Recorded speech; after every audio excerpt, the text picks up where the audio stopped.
Salut Ingen, c'est Khaled pour la chaîne KV No Défi. Aujourd'hui, on va vous montrer ma collection de cartes Dragon Ball Super Card Game, la BT1 Galactic Battle. Donc, la plupart de mes cartes de mes classeurs sont en playset. Donc, initialement, j'ai commencé la collection pour avoir juste un playset des cartes en x4. Je cherchais pas spécialement à collectionner toutes les cartes du jeu, je voulais juste me dire j'ai toutes mes cartes en x4 et je peux créer mes decks quand j'en ai envie, quand j'en ai besoin, hop, je prends de toutes les cartes et je suis paré au tournoi. Du coup, c'était l'intention initiale et finalement, on s'est pris au jeu à faire la collection. Après, il va y avoir certaines BT où je vais avoir des cartes, comment dire, 4 fois la SPR et non même pas une SR dans la collecte car bah, je vais privilégier le côté bling bling plutôt que le côté collectionneur. Mais la finalité est d'avoir quand même toutes les cartes du jeu en x4. Jouables, c'est-à-dire que les secrets, les SR, je ne vais chercher que les cartes en une exemplaire. Donc alors, pour la BT1, on commence avec le rouge, Champa, Vados, Hit. Alors je vais pas tout faire des cartes, hein, on va pas tous les détailler, on va juste revenir sur certaines cartes qui sont encore jouables aujourd'hui. Tout en sachant que je précise que ce leader est assez intéressant aujourd'hui. Il est pas dégueu. Hein. Quand il est éveillé, quand il attaque, il pioche. Activation principale, on se défausse d'une carte qu'on place en dispersion. Et on choisit cette carte ou une de nos cartes de combat et elle acquiert double frappe pour la durée du tour. Encore une fois, hein, le seul problème, ça va être... comment dire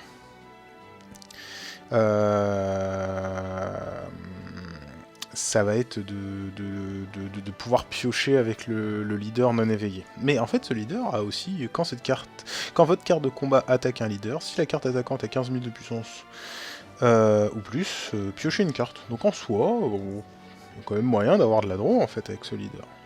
Mais voilà, donner double frappe à une carte pour toute la durée du tour, c'est quand même pas si mauvais hein, aujourd'hui. Hein. Surtout avec un petit Bardock réplique. Voilà. Donc le Champa SR, premier SR du jeu du coup. Et ensuite, carte qu'on utilise encore aujourd'hui, les Champa double frappe. Du coup, on va avoir la version starter Vegex, là, en foil, et côté droit, la version classique de la BT.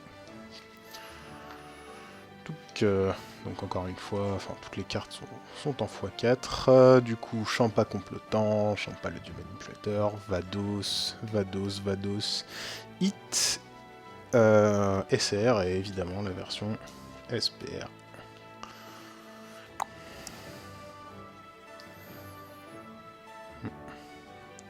Belle carte, très très belle carte. Dire que j'ai failli l'acheter en anglais à la base. Et je sais pas, sur les groupes, il y a eu un gars qui m'a vendu un set de SPR et c'était cool. Les hits, KB qui... Alors on est encore sur la BT1 du coup, Mad in Belgium.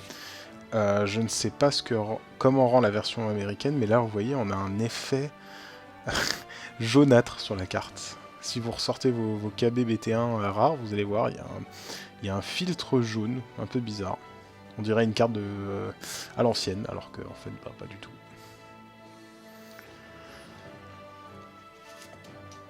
Les KB, qui pareil, ont leur version standard normalement. J'ai fait des fois des bizarreries. Hein. J'ai bien les versions normales et je crois qu'elles ont dû finir dans un classeur normal. J'ai que les versions foil du deck là actuellement. Enfin, dans le classeur en tout cas. Les Frost, les différentes versions.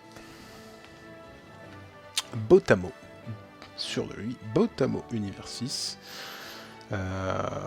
Magetta, Kaioshin de l'Univers 6, assistant de KO de l'Univers 6.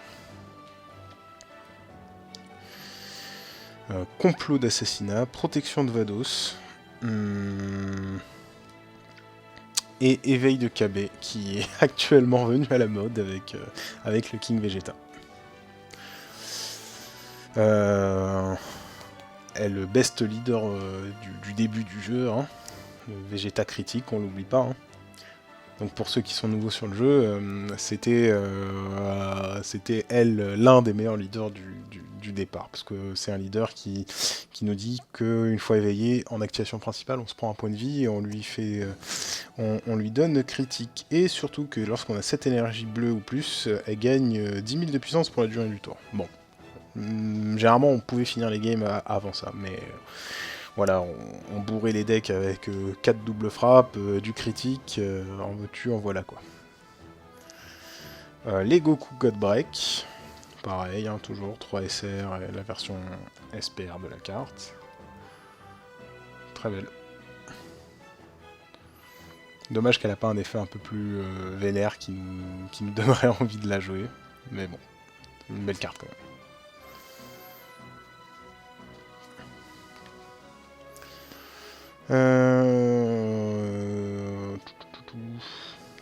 Goku qui pourrait être joué dans Végéto en soi. Tuto 7, un Goku de couleur bleue, vu que tous nos Goku ont toutes les couleurs. Vegeta Charge Divine qui a été revenu lors du Porunga Shenron. Ah, c'était comme une carte réplique coup critique, on n'allait pas s'en passer. Assaut de Vegeta. Beerus SR. Très sympa aussi comme carte quand on peut la placer. Et qui allait aussi dans Porunga Shenron. Whis, Judge, juge des dieux. Bah, je sais pas si vous la connaissez. Elle est un peu marrante cette carte. Quadruple frappe. Permanent. L'attaque de cette capacité. Enfin, l'attaque et la capacité de cette. Et les capacités de cette carte ne peuvent pas être annulées. Auto.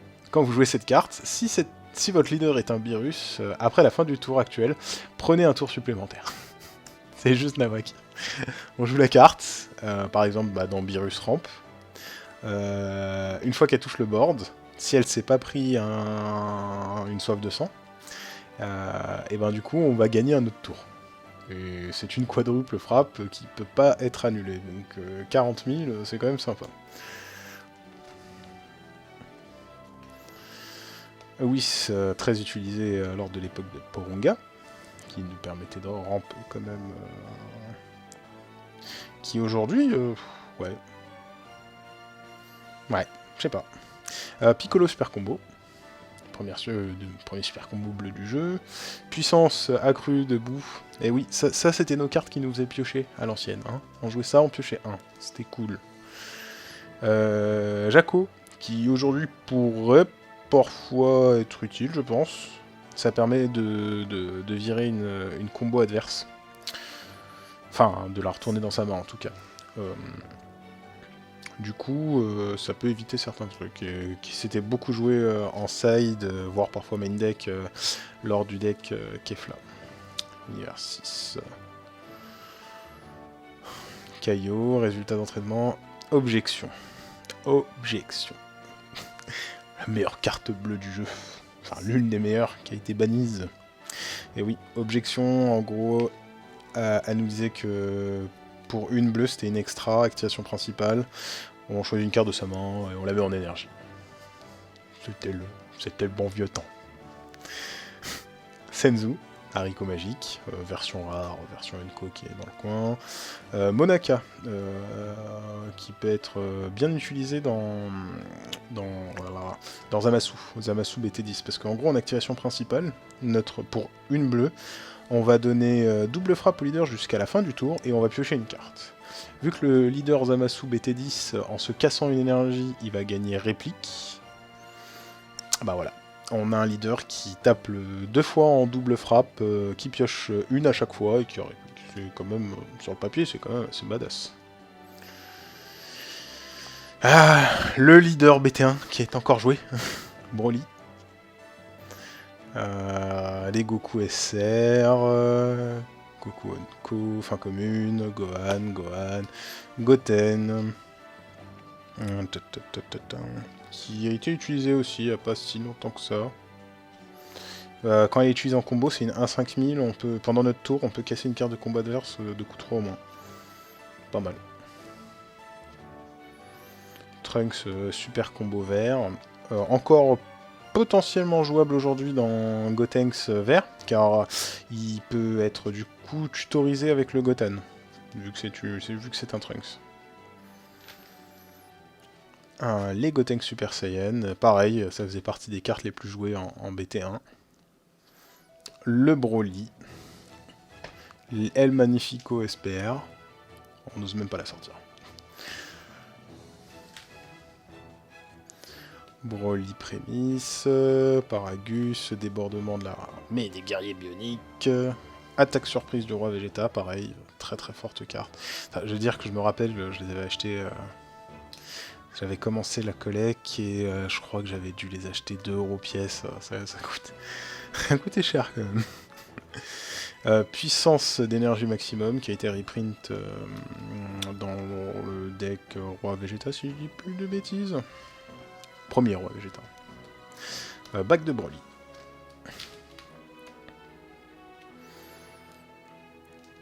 Oh, ce leader. Bouin forme ultime. Voilà ce que je lis dessus. Avec la terreur ressuscitée. Bon, pareil, on va peut-être pas trop la sortir. Ouais. La carte est juste magnifique, les effets et tout.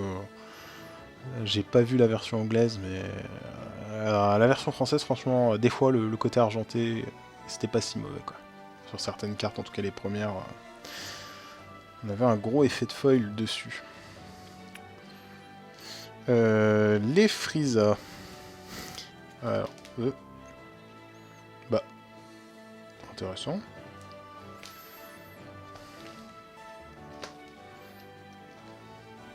Ah, c'est parce que je les ai mis à la fin en mode de bug, c'est pour ça. Freezer qui a été du coup...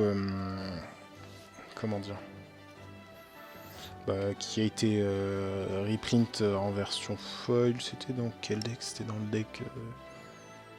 deck Freezer, il était mono vert, non?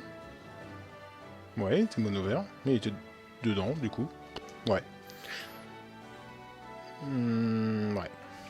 Non, il était pas mono vert. Donc encore joué hein, par notre cher Bouin forme ultime. Il utilise, il l'use et en abuse. Il a raison. Les Mecha Freezer, les Rois Cold, les Sorbet, Tagoma, Shisami, Captain Ginyu SR.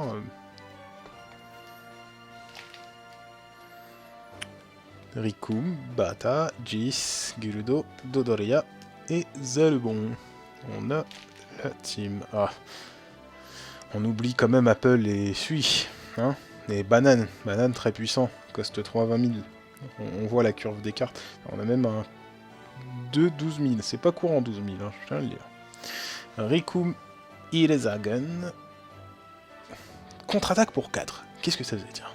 Si votre leader est jaune, annulez l'attaque. Après cela, les cartes de combat de votre adversaire ne peuvent plus attaquer pour toute la durée du tour. Ouais, c'est un méga stop turn, quoi. Si votre leader est jaune.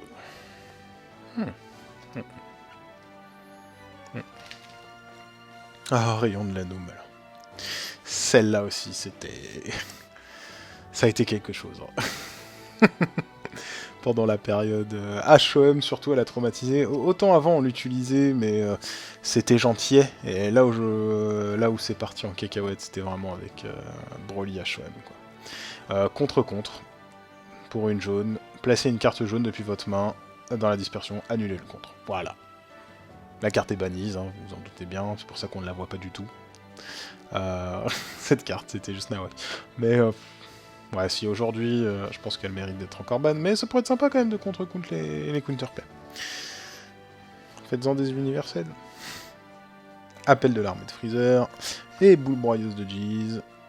Et on a fini, là c'est le surplus. Donc on va retrouver là-dedans... Bon, mes appels de l'armée de Freezer en foil, en je sais pas combien d'exemplaires. Le fameux Freezer buggé du starter deck, qui avait l'effet du couleur, si je dis pas de bêtises.